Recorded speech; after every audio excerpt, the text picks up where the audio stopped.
Chapter 21 Escape. You are listening at novelfull.audio. Chidori. Hagoromo Gengetsu grabbed Kakashi Hataki's wrist, a flicker of amusement in his eyes as he looked at Kakashi's familiar face. I've already shown you a much deeper level of form manipulation. What's the deal? Is that all you've got? Kakashi's surprise was evident. He didn't get a chance to say more. Hagoromo Gengetsu used his palm to shove him back, then held his hands out to his sides, a split second later. Feel the burn of youth.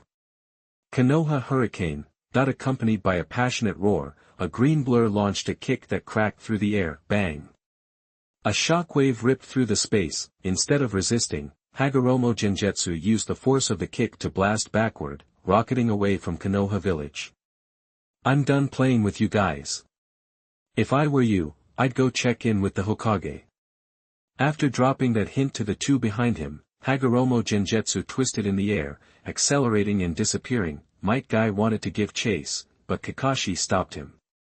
The Hokage and the village are more important. Orochimaru had escaped, and the third Hokage's condition was unknown. The battle in the village still raged. They didn't have time to waste on someone who was determined to leave and couldn't be taken down quickly. Guy yielded to Kakashi's judgment, but as he turned back, he couldn't help asking, Kakashi, do you have any idea who that guy was? Kakashi thought back to their brief exchange. The way he had grabbed his wrist and broken the Raikiri so easily, a sudden realization dawning in his eyes. An elite jonin like himself shouldn't have his signature move so easily countered, not even by someone at the Hokage's level, unless that person was more familiar with Raikiri, or Chidori, than he was. Raikiri and Chidori are the same technique. Kakashi renamed it Raikiri after he used Chidori to cut a lightning bolt in half. Kakashi's mind flashed back, when he was a teenager, struggling to infuse lightning chakra into the Rasengan under Minato's guidance. He decided to develop his own lightning ninjutsu and asked Minato about lightning chakra in general. Minato had mentioned a powerful ninja from decades ago who developed a lightning ninjutsu that matched what he was trying to do, while that ninjutsu hadn't been passed down. Descriptions and records remained, giving Kakashi a lot to go on. Could it be? Remembering Hagoromo Gengetsu's playful smirk after saying, showing off in front of a master, Kakashi was stunned. Facing Guy's eager anticipation, he took a deep breath and said, if I'm not mistaken, that's a seriously tough old-timer. Those green spandex suits really burn the eyes. Hagoromo Gengetsu, having left Kakashi and Guy behind, replayed the scene in his mind. His strongest impression was of the guy in the green suit, with the blindingly white teeth and bowl cut. Seeing it in person was way more intense than seeing it on TV. Hagoromo Gengetsu shook his head. You had to give Might Guy and Rock Lee credit for their sheer guts. Boom. Boom. Inside Konoha village, fierce battles and explosions continued to erupt. Now that Kakashi and Guy weren't in the way, Hagoromo Gengetsu, relaxed, took to the rooftops, spotting many familiar figures as he traveled, like Akimichi Choza, whose expanded form under the super-sized technique made him even bigger than a summoned beast. Beside him were Nara Shikaku and Yamanaka Inoichi. Inseparable as the Inoshikacho trio, Hyuga Hayashi, the Hyuga clan leader, who usually kept his strength hidden, was crushing enemies with his bare hands. And then there was Jiraiya, the famous pervy sage, who had summoned the toads from Mount Mayaboku and was laying down the law. With these key figures joining the fight, Konoha's counterattack gained momentum, and the Sand and Sound Ninja surprise attack faltered, especially after the news spread that Orochimaru had assassinated the fourth Kazekage. The Sand Ninja forces fell into disarray. It wouldn't be long before this carefully planned assault, which had cost Konoha dearly, ended in complete failure. Tearing his eyes away from those familiar faces, Hagoromo Gengetsu picked up his pace. Nearby, Jiraiya, perched atop Gamaken's head, glanced back at Hagoromo Gengetsu, now a speck in the distance. His eyes narrowed before he turned and headed towards the Chunin exam arena. When he arrived, he found a crowd gathered. Hatake Kakashi, Might Guy, Shiranui Ginma, Yuhi Kurinai, among others. At the center of the group, lay the cold body of the third Hokage, Sarutobi Hiruzen. Jiraiya was silent for a moment. Some mourned, others rejoiced, as his last step carried him out of Konoha village. Hagoromo Gengetsu stared out at the endless forest before him, knowing nothing stood in his way. His lips curled into a smile that gradually widened. Finally, he couldn't hold back, bursting into laughter. Ha ha, ha ha ha ha, ha ha ha ha ha ha ha. Looking back, leaving all that cellular material behind during his fight with Hashirama Senju had been worth it. With the impure world reincarnation, he was basically guaranteed a second chance. And with his fame, he knew he would be summoned from the afterlife. Originally, Hagoromo Gengetsu's worst-case scenario was being summoned during the Fourth Great Ninja War, but Orochimaru had summoned him early at the Chunin exams. How could he pass up such a godsend? Now, Konoha is without a leader and can't focus on what I am about to do. Now is the best time to retrieve my body that was sealed before my death. Hagoromo Gengetsu glanced at his cracked palms. Though the Edo Tensei body could be considered a perpetual chakra machine, capable of healing from fatal wounds, that it was still inferior to his real body, especially since the quality of this body was dragging him down. Besides, the Edo Tensei body wasn't going to last forever. Hagoromo Gengetsu noticed faint traces of dirt and grit flaking off. Knowing he didn't have much time left, he wasted no time, heading straight for his intended destination. Whoosh, whoosh. A dark shape sped through the endless forest. Halfway there, Hagoromo Gengetsu faintly heard the distinct sound of bells. He ignored it and kept moving. At the same time, not far away, two figures wearing the black and red cloud uniform stopped. One of them lifted the rim of his woven hat, revealing a face with shark-like features. A vicious smile flashed across his face. Itachi, should we take care of this? No. The other tilted his head, revealing a pair of blood-red eyes with 3 tomos spinning within them above his tear troughs. His voice was flat as he said, "Don't complicate things, our target is the 9 tails." Chapter 22 Undercurrents. You are listening at novelfull.audio. In Konoha Year 60, a Chunin exam that should have been just another day became a turning point in ninja history. The Sand and Sound Ninja launched a joint attack on Konoha. Orochimaru, once one of Konoha's legendary Sand Nin, successfully assassinated his former mentor, the third Hokage, the ninja hero, who'd ruled the ninja world for over 40 years, was dead. The fourth Kazekage had vanished. And a figure rumored to be on par with the gods reappeared. This barrage of shocking news threw the ninja world, long lulled into peace, into total chaos. Konoha was reeling from the loss of its leader, and the Sand Village kept the pressure on. The other major powers, Cloud, Stone, and Mist, kept their distance, while the smaller villages and shadowy organizations stirred. Many older ninjas, veterans of past wars, felt a chill down their spines. The sudden shift in the landscape felt like war was on the horizon again. They could only hope it was a false alarm. Meanwhile, in a bustling casino in the Land of Fire, the air buzzed with the shouts of gamblers. Big. Big. Little. Little. Hit me. I win.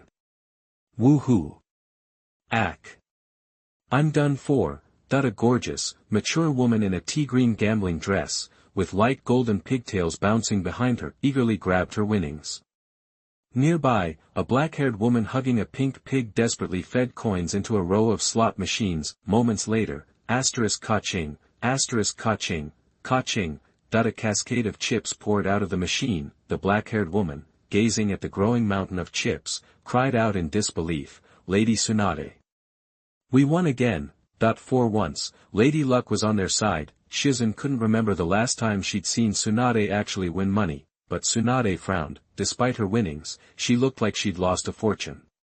She listlessly fed another coin into the machine. And again, money poured in. Shizen, relieved she wouldn't be sleeping on the streets tonight, rushed to shore up the collapsing chip pile. Tsunade stood frozen, lost in thought. Just then, snippets of conversation from nearby gamblers drifted their way. I heard Konoha got attacked by the Sand and some no-name Sound Village. The third Hokage bought the farm. No way. The third was a legend. How could anyone take him down? It was Orochimaru, one of the Sand Nin. He used to be the third's protege, believe it or not. Orochimaru's that strong? Apparently. There's also a rumor that Orochimaru offed the fourth Kazekage too. You're kidding. If that's true, Orochimaru just single-handedly wiped out 2 of the 5 Kage. Speaking of the 5 Kage, I heard something else. Remember that dude who was supposed to be as strong as the first Hokage, the one who messed up the Kages summit back in the day? Well, someone claiming to be him showed up at the Chunin exams this time.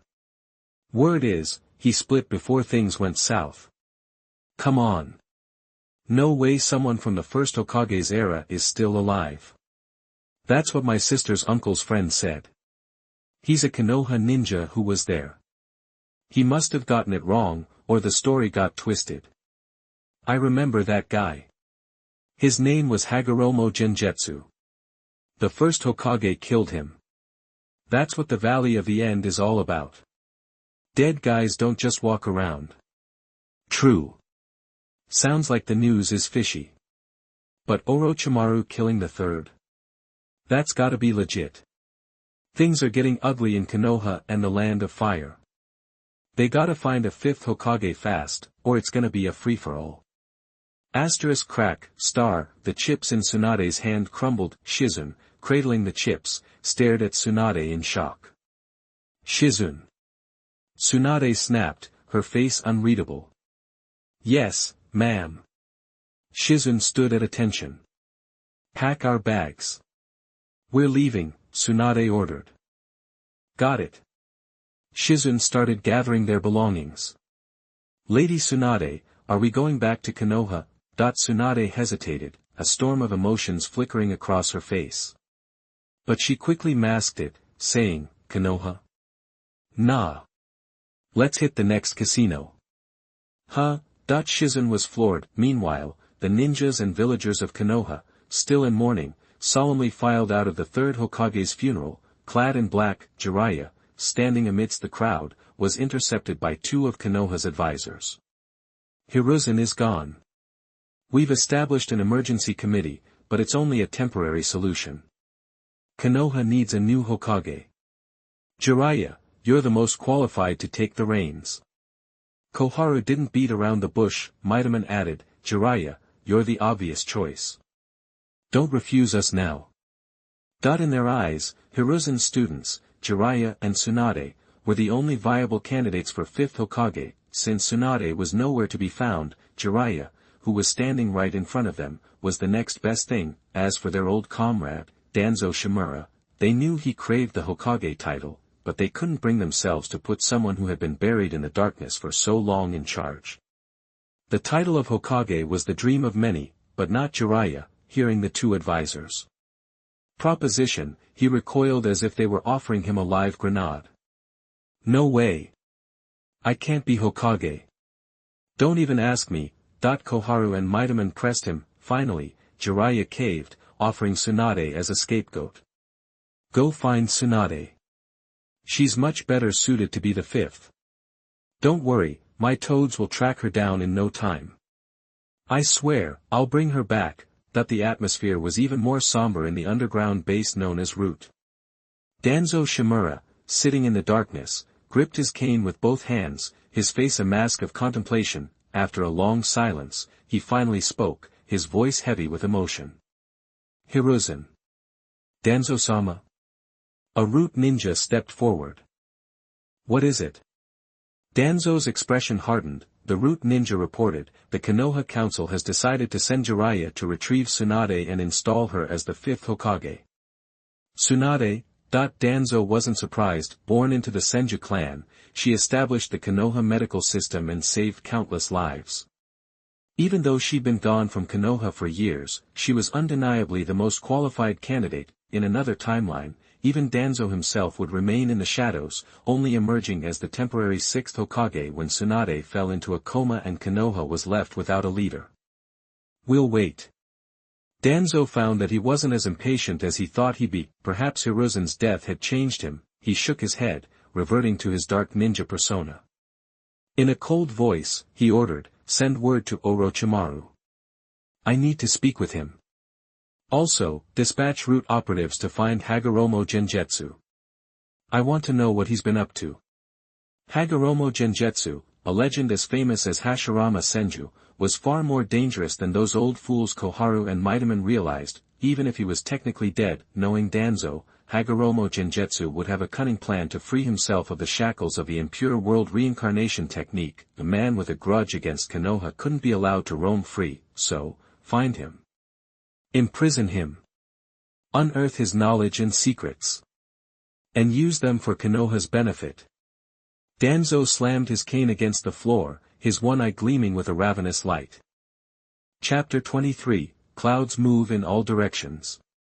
You are listening at novelfull.audio. For Konoha, filling the vacant 5th Hokage position takes priority over everything else. Similarly, the Sand Ninja are laser-focused on finding their missing 4th Kazekage. With the exception of those imprisoned in Konoha, practically every ninja from Tsunade is out searching for Raza, the 4th Kazekage, dead or alive. They're bringing all their experience to bear, just like they did when the 3rd Kazekage went missing over a decade ago. Ironically, the Sand Ninja might owe Orochimaru a debt. After all, the plan was for the 4th Kazekage Raza to lead the Sand Ninja, alongside Orochimaru's Sound Ninja, in an attack on Konoha, but somewhere along the line, Orochimaru decided to assassinate his ally, the 4th Kazekage. Maybe it was a ploy to get close to the 3rd Hokage and deliver a fatal blow, using the Kazekage's identity as a disguise, but during the Chunin exams, Orochimaru didn't seem interested in a quick, decisive strike against the 3rd Hokage, so, what was the point of killing the 4th Kazekage? Wouldn't an extra ally have been helpful? However, because Orochimaru took out the 4th Kazekage, the Sand Ninja are in a far better situation now. Otherwise, Konoha wouldn't have been so quick to brush off the significant damage and casualties inflicted by the Sand Ninja, chalking it up to them being deceived. A full-blown war between Konoha and the Sand Ninja was a real possibility, potentially dragging other ninja villages into a 4th Great Ninja War. Just like in the past, from that perspective, Orochimaru's assassination of the 4th Kazekage could be seen as a public service. The other 3 Kage, leaders of the remaining great ninja villages, were still around. Upon learning about the attack on Konoha, they were secretly pleased and gave Orochimaru a mental thumbs up, hoping he'd keep up the good work. But then they heard that Hagoromo Genzuki had broken free from the reanimation jutsu and left Konoha alone. Their expressions immediately turned serious. While they didn't have the Hokage's in-depth knowledge of the reanimation jutsu, they knew enough, especially considering Tobirama Senju's frequent use of the technique to torment his enemies during his time as the 2nd Hokage. Based on the information they'd gathered, they understood the basics. Hagoromo Genzuki hadn't been resurrected in the traditional sense, but his soul had been temporarily summoned back in a reanimated form. Regardless, the key fact remained: Hagoromo Genzuki, with his own self-awareness, was walking the earth again after decades. In Iwagakure village, the 3rd Tsuchikage, Anoki, received news of Genzuki Hagoromo's reappearance while being treated for his bad back. He'd been complaining about the pain, but his face suddenly hardened, and his eyes grew troubled. Hagoromo Genzuki. If anyone in the current ninja world knew Hagoromo Genzuki inside and out, it was Anoki. He'd bet his bottom dollar on it. After all, he'd witnessed Hagoromo Genzuki in person, not just during the final battle at the Valley of the End, but long before that, even before the 5 great ninja villages were established. During the Warring States period, when 5-year-olds were practically expected to fight, Anoki was already 15 or 16 when Konoha was founded, essentially an adult. Over his decade-plus ninja career, Anoki had encountered Hagoromo Genzuki, the leader of the Hagoromo clan at the height of his power, several times on missions. He'd seen firsthand how the older, true genius showed off his prowess. No solemn warnings were necessary, no need for his teacher, the 2nd Tsuchikage, to repeatedly emphasize the threat. Anoki was acutely aware of Hagoromo Genzuki's capabilities, and the impression had stayed with him ever since. Who would have thought that the underling I once was would become the 3rd Tsuchikage? And you, so arrogant back then, are now just dust in the wind. Shaking his head, Anoki dismissed the nurse who was giving him a massage, stood up, and put on his Tsuchikage robe. Lord Tsuchikage, what should we do? Huang Tu, Anoki's son, asked, handing over the report. Without hesitation, Anoki replied, move IWA ninja forces near the Land of Fire's border to intimidate Konoha. If there's an opportunity to gain something, take it. If not, at least it will distract them. As for Hagoromo Genzuki. Anoki paused, sighed softly, and finally shook his head. Send a team to investigate. It's not a big deal if they don't find anything. No matter how brilliant the past, it's still just the past. Even if he reappears, it will only be a fleeting moment. On a personal level, Inoki genuinely wanted to see Hagoromo Gengetsu again, someone he'd admired in his youth, but in terms of the village's overall interests, they couldn't waste resources on a wild goose chase. Inoki chose the latter, but a smirk played on Inoki's lips as he thought of something. He wasn't in a rush to find Hagoromo Gengetsu, but that didn't mean others weren't. Bang! The sound of a table being slammed echoed in the Mizuki's office. The young fifth Mizuki, Terumi Mei, ordered coldly, "Send out all the Hunterine squads. I want Hagoromo Gengetsu found and brought back to Kirigakure village." As the biggest loser in the battle at the Valley of the End, Kirigakure village not only lost the first Mizuki but also saw its reputation plummet, more importantly, because the foundation that held the newly unified Kirigakure village together was gone. The suppressed internal strife resurfaced. Even with the second Mizuki, Hozuki Gengetsu, taking over, the village wasn't effectively unified, due to his lesser prestige. Furthermore, he died near the end of the First Ninja World War. Now, Kirigakure's internal conflicts had only worsened, leading to the Blood Mist era. Even though the Blood Mist era was over, its legacy continued to plague the current fifth Mizuki, Terumi Mei. It wouldn't be wrong to say that Hagoromo Gengetsu was the root cause of Kirigakure's misfortunes. As a hot-headed woman, Terumi Mei flew off the handle when she heard that Hagoromo Gengetsu, a figure who had been vilified by Kirigakure's elders since her childhood, had resurfaced in the ninja world. No matter his current state, she was determined to bring him down to avenge her ancestors. Fortunately, Ao calmly intervened. "Mizuki-sama, Hagoromo Gengetsu is likely still in the land of fire." Given the unstable situation in the ninja world, such a large-scale operation could be misinterpreted by Konoha. Please reconsider. Besides, he's dead. There's really no need to expend so much energy searching for him. Even if they found him, what then? Hagoromo Gengetsu was already dead. Were they going to kill him again? Would he even care? After much persuasion, Terumi Mei reluctantly abandoned the idea of a major operation and compromised, choosing to send a few people to secretly pursue Hagoromo Gengetsu. Finally, compared to the Mist Ninja's emotional reactions, the Cloud Ninja were much more straightforward. Even though the first Mizuki died, the first Raikage only lost an arm. Upon receiving the news, the fourth Raikage, lifted a dumbbell as thick as his arm and ordered without hesitation. "Find Hagoromo Gengetsu and avenge the first Raikage's broken arm." Yes.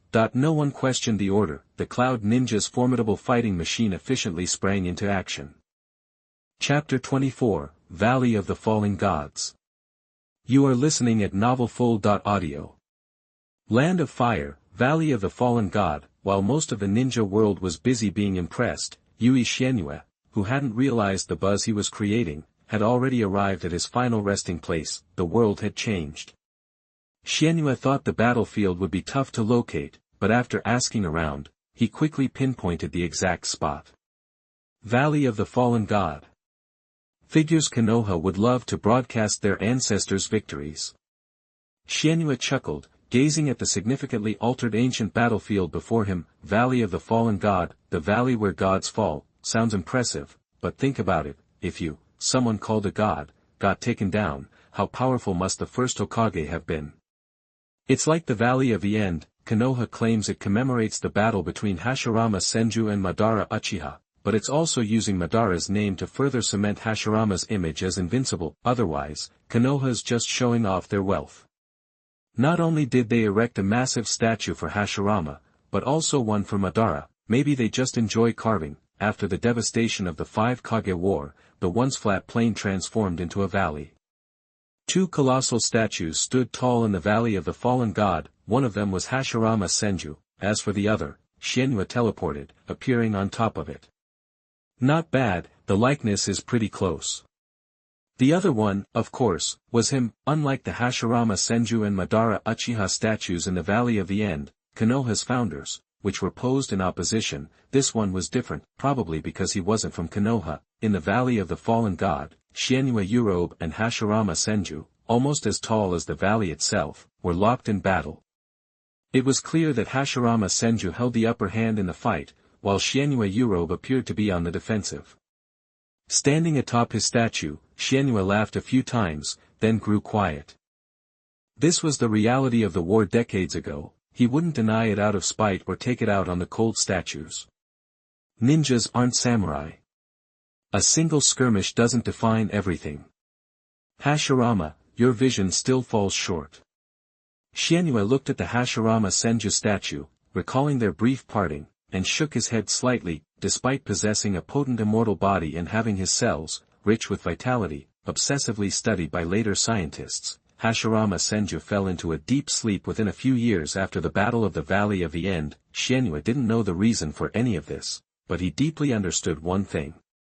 People only matter when they're alive. Xianyue didn't have Hashirama's detached view of life and death, and he didn't want to be a dead man walking. For him, seizing every chance to breathe fresh air was the right thing to do, regardless of what others thought. Standing in the Valley of the Fallen God, where the battle once raged, and remembering the dead, felt like a victory. A person's lifespan is 100 years, and I haven't even lived half of that. Not to mention, there are beings in the world today who live far longer, even 1,000 years. What a waste it would be not to experience such beauty firsthand. The mountain wind blew, causing Xuanyue's black cloak to flutter, revealing the cracks of the impure world reincarnation. Xianyue extended his hands, gazing at the cracks in his palms, and his face, also covered in cracks, hardened with determination. The first, most uncertain step of his plan had been a success. He had arrived in the present world through the impure world reincarnation, broken free from the technique's control. And evaded pursuit. Now, it was time for the next step, the most crucial and difficult, true resurrection. Although the ninja world had developed countless amazing chakra techniques over the past millennium, even impressing the Otsutsuki clan, one thing remained stubbornly difficult to overcome. The barrier between life and death. The impure world reincarnation only summoned the dead from the underworld. It wasn't resurrection. Granny Chiyo's forbidden technique, reincarnation, did touch upon life and death, but it only worked on someone who had recently died, and only one person could be saved at the cost of the caster's life. The only technique that ignored time, number of people, and even other restrictions was the one in the current ninja world, the samsara reincarnation. Xianyue wanted the Rinnegan, like Madara Uchiha, to perform the Rinne rebirth and bring his true body back to life. The problem was, Nagato possessed the Rinnegan now. In his current impure world reincarnation state, his chances of infiltrating Akatsuki headquarters and stealing the Rinnegan were slim. After rationally shelving that ambition, he returned to his original plan. Standing on his massive statue, Xianyue gazed down at the terrain below, so different from his memories, and formed hand seals. Silently sensing the area, 1 minute, 2 minutes, 5 minutes later, Xuanyue's eyes snapped open. Found it, whoosh, starred at a rushing sound tore through the air. 1 second Xianyue was on the statue, the next he was on the ground. After a few quick bursts of speed, he stopped in an open space hundreds of miles away. Without hesitation, Xianyue placed his hands on the ground and whispered. Appear. Instantly, a vast amount of chakra surged from Xuanyue's palms, turning into black tadpole runes that flowed deep into the earth. Soon, in a spot a few hundred feet below, the earth, indistinguishable from its surroundings, began to flicker, as the black tadpole runes poured in and continued to melt. The area finally changed. A corpse, densely wrapped in black runes without a single gap, emerged, and at Xuanyue's call, floated rapidly up from the earth like a submarine. Forbidden technique, breath of eternal sleep. Knowing he wouldn't win, Xianyue had prepared a contingency plan. At the cost of his life, his body would maintain its vitality and integrity from the last moment, hiding itself to avoid detection. This was a forbidden technique unique to the Yui clan. The ancestors developed it to prevent their bodies from being desecrated after death, and to avoid the prying eyes of grave robbers, so they could sleep forever. After all, everyone knew a ninja's corpse was valuable and could be sold for a lot of money. As a wealthy ninja clan, many elders of the Yui clan used this forbidden technique to ensure they wouldn't be disturbed in death. That was its sole purpose. As the Yui clan's patriarch, Xianyue had, of course, learned it. He just hadn't expected to use it so soon, but honestly, given the circumstances, it was the best choice. Chapter 25 The Difficulties of Resurrection. You are listening at novelfull.audio. Alright, let's see it. At Yui Xuanyue's command, the body that had been buried deep underground for decades, untouched and undiscovered, rose from the earth in a swirl of quicksand and finally appeared before him, looking at his own corpse like a detached observer. Felt weird, but after a few minutes, he got used to it. Gotta say, from this angle, I look pretty damn good. Yui Xianyue mused, stroking his chin, even though my real self is still wrapped up in that black forbidden rune, so you can't see the whole picture, but just seeing the outline gives you a good idea. After giving the sleeping hunk a good once-over, and checking everything was still secure, he confirmed the forbidden technique was working perfectly. Yui Xianyue didn't immediately undo the technique but paused, lost in thought. Chakra, after all, is a blend of physical and spiritual energy, and a person is composed of their body as a container and their soul as the core. Everyone's body and soul are unique, and they're perfectly matched. If the container isn't a good fit, it'll fall apart. That's why Yuro Gengetsu wouldn't just pick any old body. Orochimaru is the only exception in the ninja world. He can switch bodies, but there's a time limit. Plus, his soul gets all messed up trying to adapt to the new container. That's why Itachi Uchiha could spot those Konoha ninjas in a heartbeat. Yuro Gengetsu doesn't have Orochimaru's little master of death talent. He doesn't want to screw himself over and weaken his soul's potential. He prefers to stick to the straight and narrow, the correct path. There are 3 big hurdles to jump when it comes to resurrection. Thanks to the forbidden technique, the breath of eternal sleep, his body has retained precious vitality for decades, so, the first problem, the body, is already taken care of.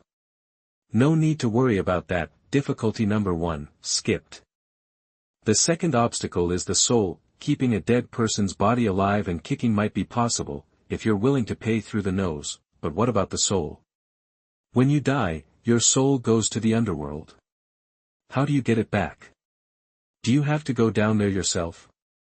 Unless you're someone like Otsutsuki Hagoromo, it's a one-way trip.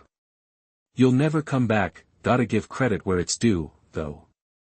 There are some seriously powerful folks in the ninja world. Tobirama Senju and Orochimaru, that duo, came up with the impure world reincarnation technique, and figured out how to retrieve people from the underworld. Lucky for them, there's no actual god calling the shots down there. Otherwise, they'd have been deep-fried 100 times over for what they've done. After all, the impure world reincarnation technique made it a whole lot easier for underworld souls to come back to the living world, just like Hagoromo Gengetsu right now. If the impure world body didn't have that built-in time limit, he'd be a game-breaking cheat code in the ninja world. So, 2 major resurrection roadblocks, body and soul, have been cleared. That leaves the last problem, fusion. If Yuro Gengetsu's soul just hops back into his body, no problem. He'd definitely be the first ghost fire kid in the ninja world to escape death's clutches, but, that all depends on the soul actually being able to get back into the body. Yuro Gengetsu stared at his reanimated body. Everything's got 2 sides. The impure world reincarnation technique can bring a soul back from the underworld, sure,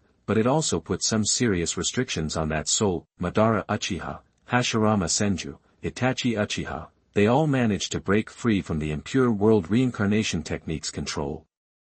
But they couldn't just yank their souls right out of those reanimated bodies and be truly free. Those impure world reincarnation ninjas who got sealed away or broke free in the Fourth War all ended up having their souls dragged back to the underworld the moment they left the body. In Hagoromo Gengetsu's analysis, the impure world reincarnation technique is basically a deal with the devil. Those shady operators, Tobirama Senju and Orochimaru, might have made the contract look good, but they were really setting traps left and right to get a free ride. Thing is, since they signed the contract, they had to follow the most fundamental rule: you borrow something, you gotta give it back. Otherwise, nobody would make that kind of deal. Hagoromo Gengetsu knew for sure that the instant his soul broke free from the impure world body, the impure world reincarnation technique and the underworld itself would block him, especially the underworld, as the final resting place for all souls. It's not going to let anyone go without a fight, unless you come up with a reincarnation to solve the problem from the root. Still, it's worth a shot, to play it safe. Hagoromo Gengetsu didn't immediately undo the eternal sleep's forbidden technique. He wanted to try leaving the body first, because if it worked, great. But if it didn't, the body would just keep losing vitality until it finally crumbled to dust, and in his current state, he couldn't perform the breath of eternal sleep forbidden technique again, not without costing him his life. Yui Xianyu looked around, making sure everything was still good. He kept his real body sealed up tight, and solemnly started forming seals with the impure world body's hands, preparing to try. Soul, leave the body. Yui Xuanyue's eyes went unfocused, and his soul inside the impure world body easily broke free from the impure world reincarnation technique's hold. The next second, a white light shot out of the top of his reanimated head. Yui Xuanyue's soul, in a hazy, human-like form, floated out. Yui Xianyue, now in soul form, was about to take another peek at that bodacious body. Then, a powerful force of attraction suddenly slammed down, engulfing his soul. Yui Xuanyue's face went slack as he looked up. In the perspective only a soul can see, a dark crack had ripped open in the sky, and the deadly aura of the underworld was pouring out. It was like he could see his real destination. If Yui Xianyue hadn't forced himself to resist, his soul would have flown right towards it. But that wasn't the worst of it. Seeing that his soul wasn't coming willingly, the underworld cranked up the suction. The more of Yui Xuanyue's soul left the reanimated body, the weaker his resistance became. Yui Xianyue tried a few more times, but since nothing worked, he quickly aborted the attempt and pulled his soul back into the reanimated body. The instant his soul's presence disappeared, the crack in the sky snapped shut. This is more complicated than I thought.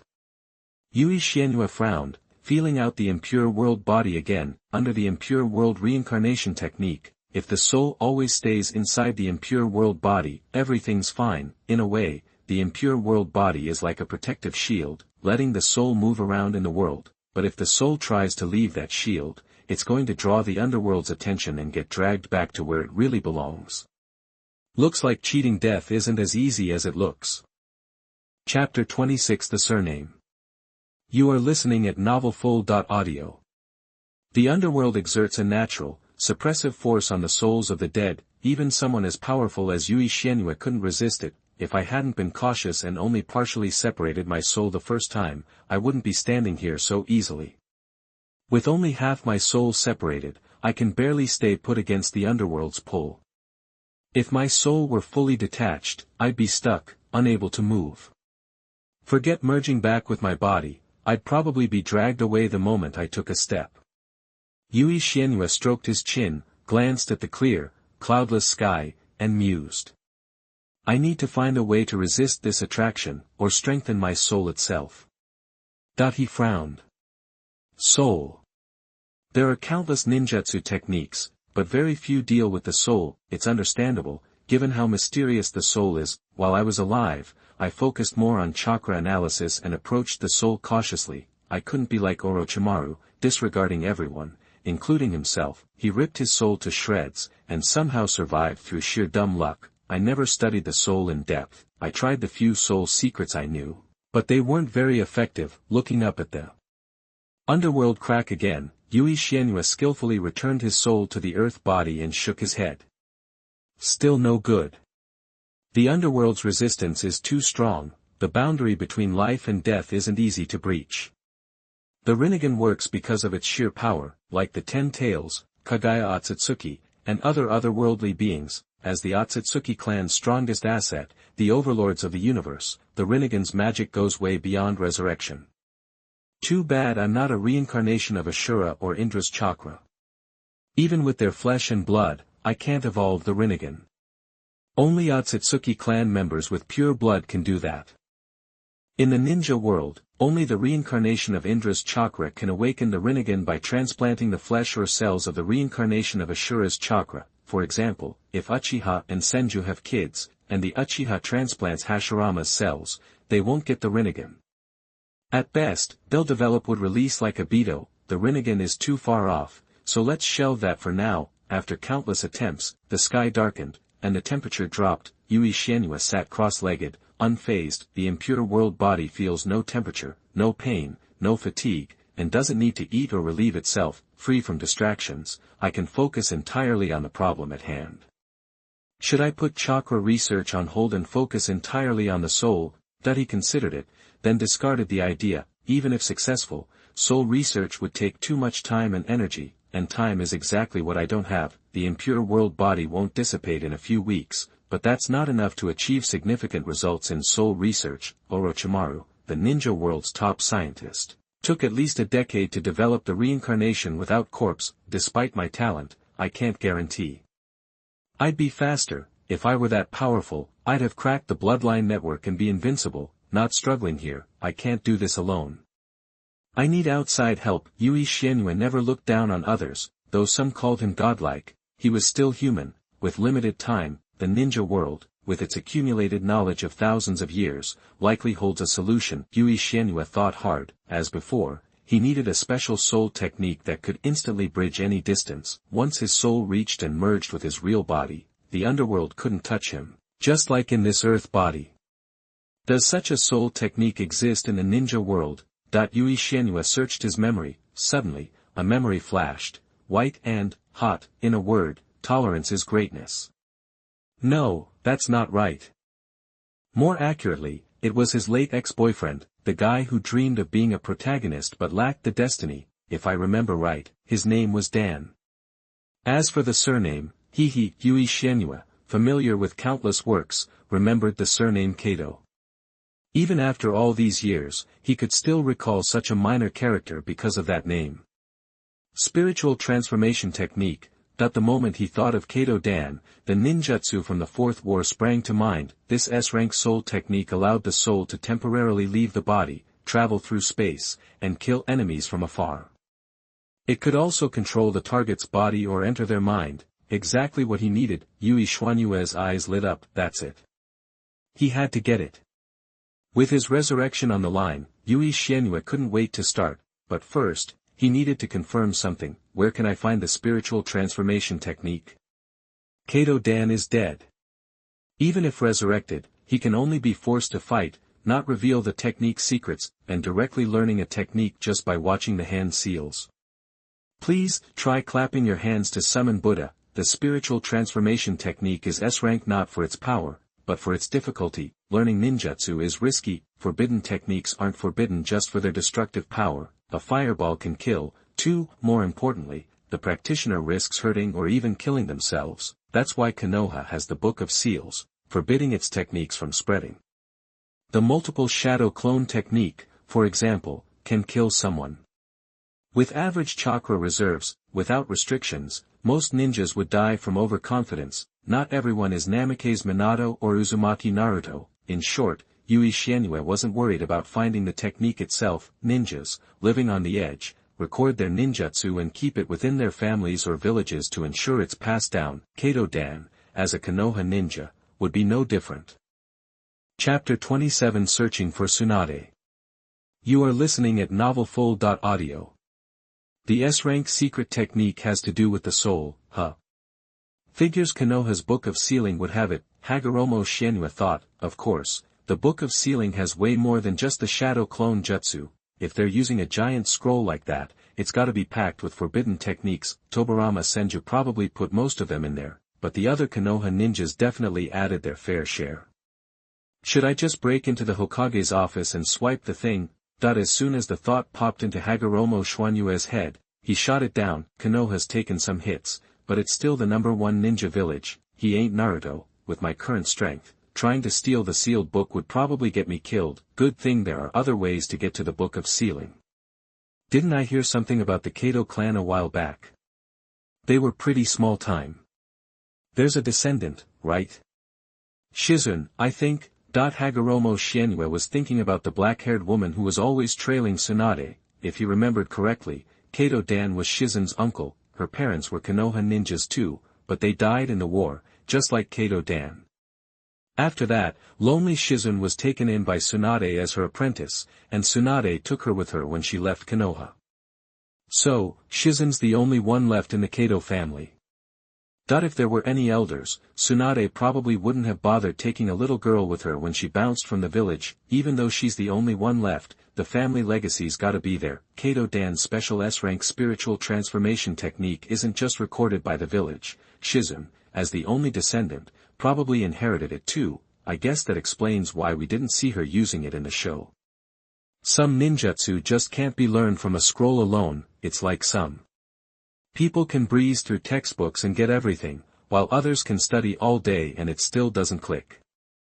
Just because you get a copy of some legendary technique doesn't mean you're gonna be invincible. More likely, you'll just mess it up and die. There's a good chance Shizune has the spiritual transformation technique I need, plus, Tsunade might have it too, considering they were close, kind of like a poor guy dating a princess. Kato-dan probably gave Tsunade his most prized technique to even things out, given both possibilities. Hagoromo Shienue decided to hit up Tsunade and her kid first.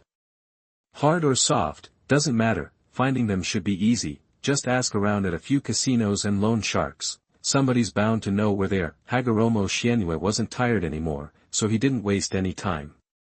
He vanished from the Valley of the Gods in a flash, the wind howled, and the two giant statues, barely visible in the moonlight, continued their silent standoff, just like they had for decades. While Hagoromo Shienue was hunting down Tsunade, other people were after her, too.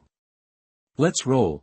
At the gates of Konoha, with his pack on his back and the toad wallet he'd been saving up forever, Naruto, full of energy, waved goodbye and headed out with Jiraiya to find Tsunade. All he knew was that he was gonna find someone who could fix Sasuke and the other guy. He didn't know that he was really searching for the fifth Hokage. He figured they'd meet when they got there. How exciting! Meanwhile, Orochimaru, whose hands were messed up by the zombies and were in unbearable pain, finally shook off Konoha's pursuers and made it back to one of his secret bases. He tried everything to heal them, but nothing worked. He wanted to keep tabs on Sasuke Uchiha, so he didn't want to reincarnate just yet. He took Kabuto Yakushi to find Tsunade, the best healer in the ninja world, so she could fix his hands. Tsunade's medical skills are top-notch. Kabuto Yakushi, being a medical ninja himself, knew that Tsunade's skills were the best. Still, Kabuto adjusted his glasses and said to Orochimaru, whose hands were useless at his sides, "Orochimaru, how can you be sure Tsunade will heal you?" Orochimaru was a Konoha defector. He killed the third Hokage and caused a lot of damage to Konoha. Tsunade wouldn't exactly be thrilled to see him. Orochimaru smirked and said, "Because I'm gonna make her an offer she can't refuse." Lost family and love. Who can say no to those? I see. Kabuto's eyes widened behind his glasses. He thought about using the techniques he learned from Orochimaru to fix Orochimaru's hands, and a sly smile spread across his lips. The reanimation jutsu is truly an incredible thing. No matter how amazing it is, you have to take it seriously. Orochimaru thought about Hagoromo Shienue, who was impossible to control, and asked, "Any news on Hagoromo Shienue?" Kabuto shook his head. "Nothing. But I did find out that Konoha, Kyumo, Mist, and a bunch of other groups are tracking him." Orochimaru wasn't surprised. Once someone like Hagoromo Shienue, who'd been around since the Warring States period, went into hiding, he was hard to find. Whatever. Right now, finding Tsunade is the priority. He couldn't stop thinking about the burning pain in his arms. Orochimaru gritted his teeth and cursed the old man in his head, then ordered, "Let's head to Tansho Street." Tansho Street. Inside a casino, the outer room was packed with shouting, dice shaking, and soft voices, but inside, there was nothing but crying. Hagoromo Shienue, who transformed into an average middle-aged man, expertly stuffed bundles of cash into his pocket, looked down at the loan sharks who'd been so threatening before but were now cowering like mice, and asked, "You said this big fat sheep is on Tansho Street?" "Why yes." The loan shark boss, who was bruised and swollen, was in pain everywhere, didn't dare get cocky, and nodded obsequiously.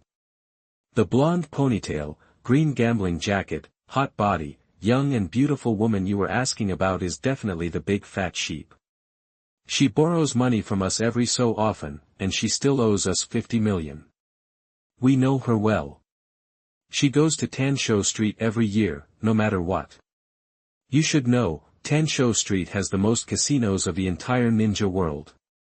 The big fat sheep won't stop until she's been there for a month. Chapter 28 Tsunade, Orochimaru. You are listening at novelfull.audio. Time had really flown. Yui Shienue had forgotten some of the less crucial details. He knew, for example, that the fifth Hokage of Konoha was Tsunade. He also knew Jiraiya would take Uzumaki Naruto to find her. but he couldn't recall the exact timing, location, or duration of their journey. After all, the original story only glossed over it. Now, Tansuk Street sounded vaguely familiar, but not much more. Considering this group of pushy loan officers kept bringing up their company's VIP customers, he figured the legendary big fish must be hanging out on Tansuk Street. Yui Xianyu nodded, got directions, and headed out. The loan officers were about to breathe a collective sigh of relief when suddenly, a roaring fire erupted in the back room. No! Flames consumed everything. Panic-stricken gamblers spilled out of the casino, and Yui Xianyu, blending in with the crowd, glanced back at the smoke-filled building. Dead men tell no tales. He'd learned that lesson young. To protect his secrets, Yui Xianyu wouldn't hesitate to take out a few loan sharks. They weren't exactly model citizens anyway. Not every gambler is a Tsunade. With the medical skills to guarantee repayment or the strength to avoid collection, most end up bled dry, their families destroyed. In Yui Xianyu's mind, eliminating these parasites and confiscating their ill-gotten gains was justifiable. Even though his reanimated body didn't need food or drink and couldn't enjoy fine wine, he still needed to plan for the future. Money would be useful later, especially since he was on his own. Time for Tansuk Street. After confirming the location with a few passers-by, Yui Xianyu donned a black cloak and hurried off. 7. Lady Tsunade. We won. In Tansuk Street, Shizen's surprised shouts rang out over the sound of coins cascading from the slot machine. Again, Tsunade frowned, unlike Shizen. She knew what this meant. It had happened once before, when the third Hokage died. She'd ignored it then, burying herself in her life. She thought it was behind her, but trouble was brewing again. Tsunade stood up, her mood sour. Shizen, let's go. Huh? Already? Lady Tsunade, we still owe 50 million. Shizen reluctantly gathered her winnings and chased after her master, who was already striding away, but someone was faster. Boom. A wall of a historic-looking building crumbled in Tansuk Street. Tsunade and Shizen stopped, staring. Through the dust and smoke, a giant snake emerged, its cold eyes fixed on them. Tsunade ignored the snake, focusing instead on the two figures perched on its head, one of whom was very familiar. Whoosh. Whoosh. The two figures dropped into the alley, facing Tsunade and her companion. Shizen, sensing the heavy atmosphere, braced herself for a fight.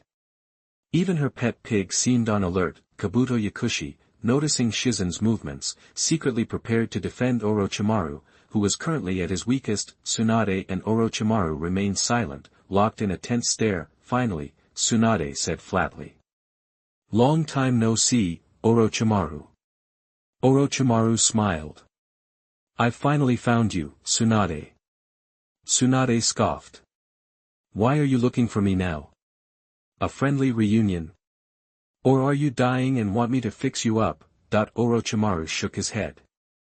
Actually, I need your help with something. Tsunade studied Orochimaru intently. Your heart beats erratic, you're flushed, and you seem exhausted. And those hands. As a medical expert, she quickly assessed his condition. You've noticed, Orochimaru said, glancing at his bandaged arms. I need you to heal them. Tsunade crossed her arms, refusing without hesitation. Find someone else. I don't practice medicine anymore. Ever since developing hemophobia, Shizen had handled most treatments. Tsunade hadn't practiced in ages, especially not on Orochimaru. Even though she'd left Konoha, she hadn't lost all loyalty. Kabuto Yakushi stepped forward. That won't work. You know how serious this injury is. Only you, the legendary Tsunade of the Sannin, can heal Lord Orochimaru's hands. Tsunade glanced at Kabuto and then said, Orochimaru, your hands aren't just injured. There's a cursed seal on them. What did you do? Nothing much, Orochimaru said calmly. It's the injury I sustained when I killed the third Hokage. Shizen gasped. Tsunade frowned, clenching her fists. You really are. Orochimaru cut her off with a sneer. No need to look so horrified. Orochimaru was indifferent. Everything tangible dies, including people. You know that better than anyone, Tsunade. After all, you watched the two people you loved most die in your arms, helpless to save them.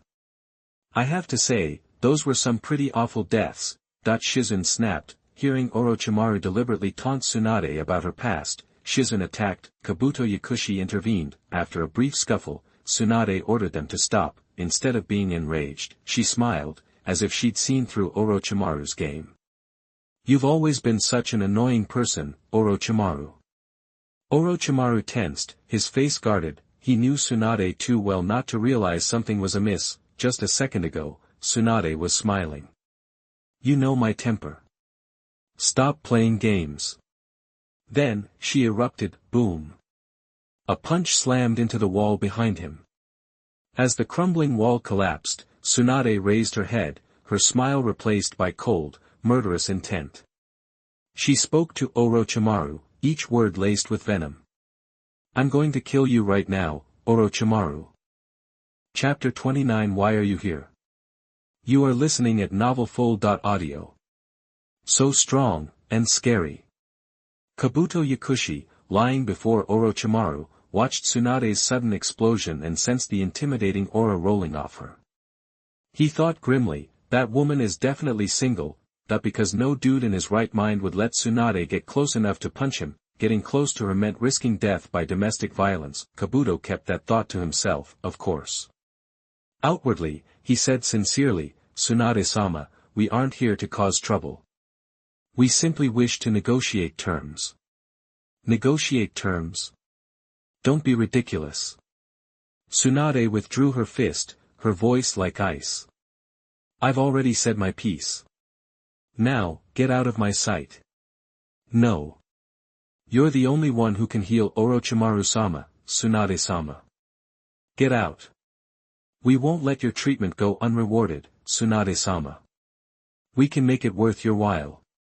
I'm going to count to 5. Disappear before I finish, or I'll make you disappear.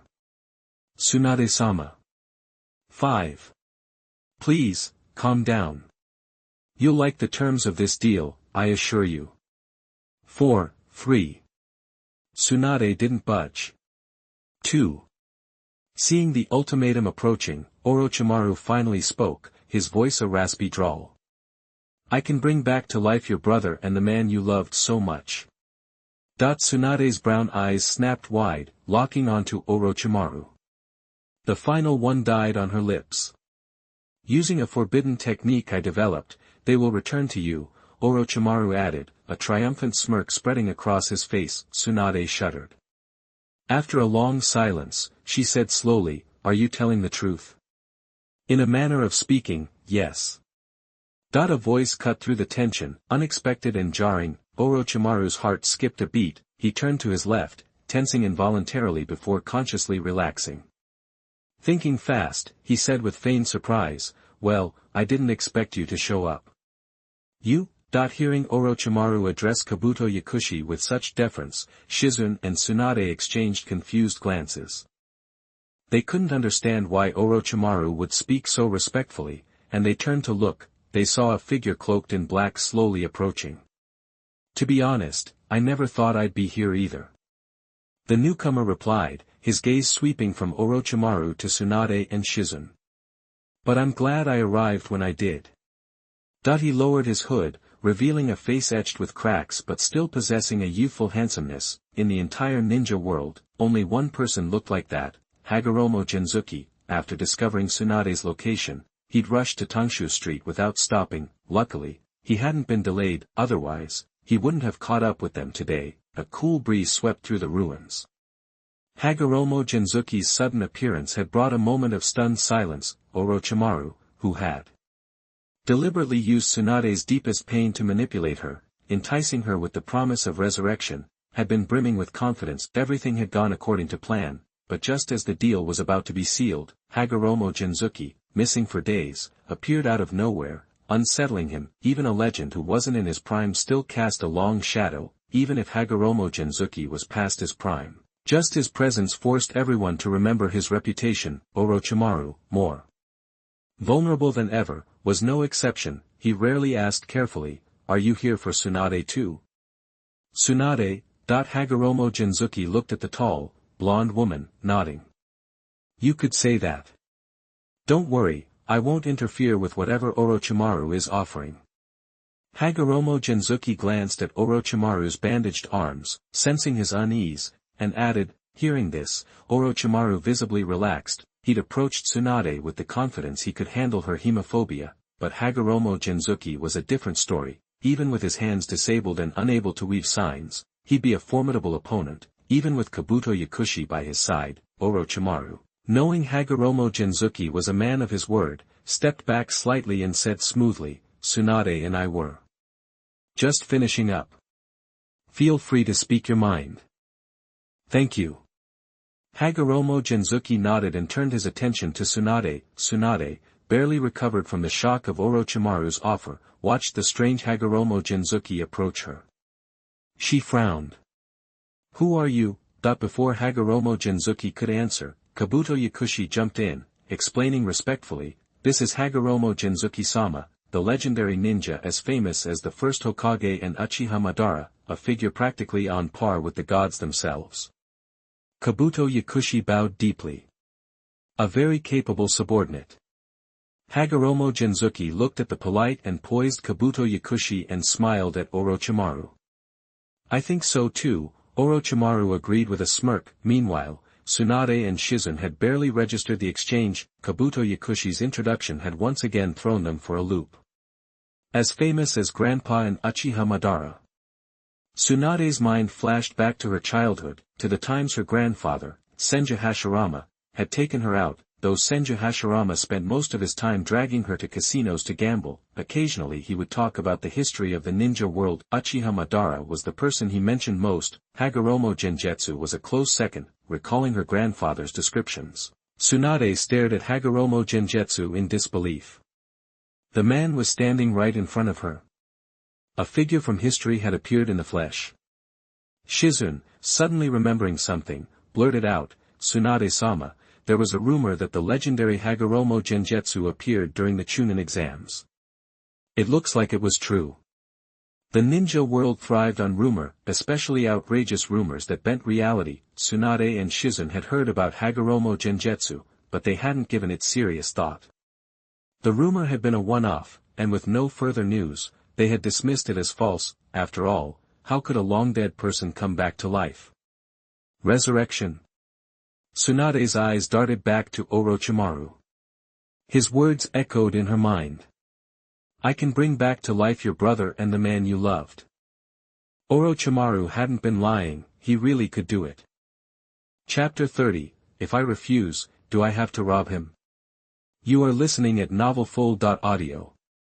Seeing Tsunade's sudden excitement, Orochimaru just smirked. He didn't bother to explain, he was in no rush. Looks like my little appearance here served as some great advertisement. Hagoromo Genzuki, noticing Tsunade's shift in mood, smiled gently. He held up his cracked palm, explaining to Tsunade like he'd been there, done that. Even without a living body, we can still talk about the world, about love, share our feelings, and travel around. Asterisk of course, as long as the caster isn't pulling the strings. Hagoromo Genzuki kept that last bit to himself. After all, he and Tsunade weren't exactly buddies. If she really chose to let Orochimaru resurrect her boyfriend and brother, that would be something. Hagoromo Genzuki was practically salivating at the thought. Meanwhile, Tsunade was even more torn because of Hagoromo Genzuki's living proof demonstration. Shizun, watching from the sidelines, grew increasingly anxious. Tsunade-sama. She wanted to warn Tsunade not to trust someone like Orochimaru. That's when Hagoromo Genzuki turned his attention to her. Shizun, right? He asked. Shizun was stunned. She hadn't expected Hagoromo Genzuki to even know her name. Shouldn't he be after Tsunade-sama instead of paying attention to someone of so little importance? Hagoromo Genzuki didn't give her time to overthink it, cutting straight to the chase. I heard Kato-dan was your uncle. You must have inherited his stuff. You have the spiritual transformation technique scroll, right? The spiritual transformation technique. Shizun was taken aback. Once again, she wasn't expecting Hagoromo Genzuki to ask about that of all things. before she could answer, Tsunade perked up hearing Kato Dan's name and quickly snapped out of her daze. She put a hand on Shizen's shoulder and looked directly at Hagoromo Genzuki, her expression serious, and a frown etched on her face. "What's your angle?" "Simple," Hagoromo Genzuki said, holding up his hands. "I need the spiritual transformation technique training scroll. As a trade, you name your price. Ninjutsu, Genjutsu, Taijutsu, bloodline limits, ancient secrets, ninja intel, cold hard cash, even hitting up the 5 Kage to do my bidding. Anything goes. Just name your price. The only thing I want is the spiritual transformation technique. So, how's that sound?" "Generous enough." Hagoromo Genzuki was laying it on thick. Orochimaru, listening in, was almost tempted. Too bad he didn't have the spiritual transformation technique himself. All he could do was stand by and watch. Tsunade hadn't expected such an offer. Technically speaking, the spiritual transformation technique was a high-level soul secret, but a trade with Hagoromo Genzuki would be an absolute steal. Just the bloodline limit know-how alone could launch a whole new bloodline limit clan. Wouldn't that be way better than the spiritual transformation technique? Anyone else would have jumped at the chance. It was practically free money, but Tsunade, scars aside, still had her wits about her. "Why would you need the spiritual transformation technique?" Tsunade looked at Hagoromo Genzuki, puzzled. She couldn't understand why he'd come all this way for that particular secret, and besides, despite his easygoing demeanor, she hadn't forgotten that this was the guy who'd butchered the 5 Kage during the Battle of the Valley of the Gods. Her grandpa had to personally shut him down. "So, you do have it," Hagoromo Genzuki said, ignoring her question but noticing Shizen's reaction and hearing Tsunade's words. His eyes brightened slightly, confirming his suspicions. "Looks like this trip wasn't a total waste of time after all." Hagoromo Genzuki turned his gentle gaze to Tsunade and Shizen. "Other people's skills can be useful. Soul secrets are few and far between. I'm just curious about your famous spiritual transformation technique. Digging into and researching chakra is my greatest joy. So, deal or no deal? Trust me, you'll get a worthwhile return." "Tsunade-sama," Shizen said, looking at Tsunade. She did have the scroll, but she followed Tsunade-sama's lead in everything. As for her own thoughts, like Orochimaru with his offer to resurrect her uncle and Nawaki, Shizen, being a realist, was tempted by Hagoromo Genzuki's proposition but, on instinct, she resisted. Born and raised in Konoha, she couldn't help but distrust the former First Hokage's nemesis standing right in front of her, and the fact that he hadn't returned to the afterlife. Roaming the world in a reanimation body only made her even more suspicious, less convinced that he needed the spiritual transformation. That's what Shizen thought, and Tsunade, with even more experience, didn't take a single word Hagoromo Genzuki said at face value. "No dice," she said flatly, refusing without a second thought. As a Konoha princess, she'd never wanted for anything. Hagoromo Genzuki's offer was fantastic, but at this point, all she wanted was to be queen of the casinos and not have any ambitious goals. No matter how extravagant the guy's promises were, they were meaningless to someone who just wanted to coast. Of course, the bottom line was, regardless of why Hagoromo Genzuki wanted the spiritual transformation technique, the best response to someone who could scare just about anyone was to reject their every demand, no matter how big the reward. You just couldn't trust someone like that. "I see." Hearing Tsunade's outright rejection, Hagoromo Genzuki sighed, the gentle smile fading from his face. He had considered various responses from Tsunade and Shizen before coming. A flat-out no was the most likely, but he still wanted to take a shot with Tsunade's fiery temper, because even if things got rough, the chance that she'd just handed over was slim, and when the time came to off them, where would the spiritual transformation technique scroll be? Hagoromo Genzuki had already given Tsunade and Shizen's clothes a once-over. There was nowhere to hide a secret scroll. He figured something that important would be stashed somewhere safe, not carried around. What was the point of winning a fight if it meant not getting what he was after? "A pity. I came here with such earnestness," Hagoromo Genzuki said calmly, his smile gone. There was no obvious action, no chakra being channeled, but Shizen and Yakushi Kabuto suddenly felt a heavy weight crashing down on them. So, this is a top-tier ninja from the Warring States period. He is so strong. I can feel it in my mind and body. Even without a fight, I'm too scared to face him. Kabuto Yakushi shifted his stiff body slightly, sighing inwardly. Compared to the young Shizun and Yakushi Kabuto, the two Konoha Sannin, who had climbed their way out of mountains of corpses and seas of fire, were able to cope more easily. Tsunade clenched her fists, her muscles and bones popping, and looked Hagoromo Genzuki in the eye, retorting, "What? Going to rob me because I said no?"